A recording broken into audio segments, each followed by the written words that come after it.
Mbalma umbe aufu. Ngambe alafu. Ala yendo la jarabili kono.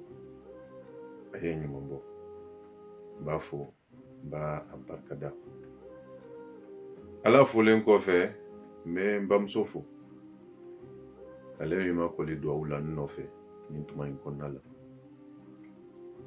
Me nga dude umbefo. Me musofu. Me mdeunfu.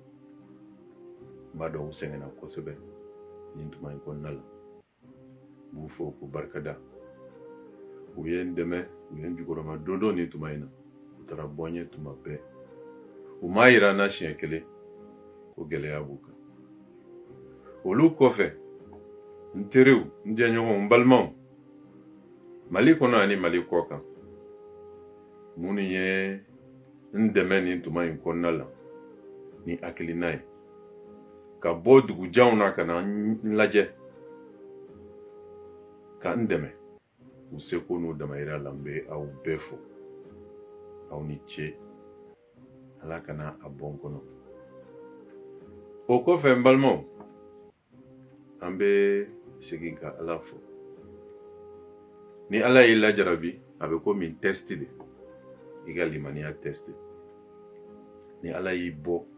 Ka limania toyi dusukula. Uye garjige bayi. Ambe alafu. Foite adamaden soro. Ni ala majeni miye. Wani femi doni bola iteta kada. Neka kasola doye nyabla o minandro ni kono. Ode la majigi makele la. Majigi juge la. Majigi procureur la. Majigi ma foi la. Adamaden dronde. Adamaden teke foi. Ala ka sababu ko. Ala debe fembe latige.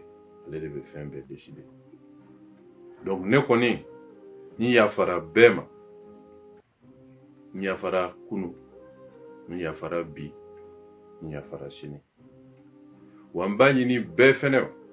Ni fen o fenke ma o malani sante mene no na beka ya fama. Nga ya fa nyoma. O be sikijia. Nga ya fa nyoma.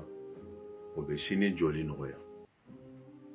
Kuma laba mi mbolo adamadien. Ne fenkele na koloshi kaso kono nana. Oye kaso la de umbuto degun kono. Umbuto nyani kono. Ka nyon deme. Ka nyon topoto. Oye adamadien la kikai. O adamadien mbe anyini bede ka alaja katema usra inferdoni. Nga nyon topoto. Nga hine nyona. Nga mbolo di nyon. Anga jamanai. Amago be jamana kono dembela. Ni ay adamadien sabati. Kalimania to andu sukuna. Ka ambolo di nyoma. Anti dese foila. Jamana inka sini. Jamana kono dembele dole. Mali mago be malien bela. Ni yoroina. Manina njanyo konke ani nga avoka ko muntakatal. Medo oke.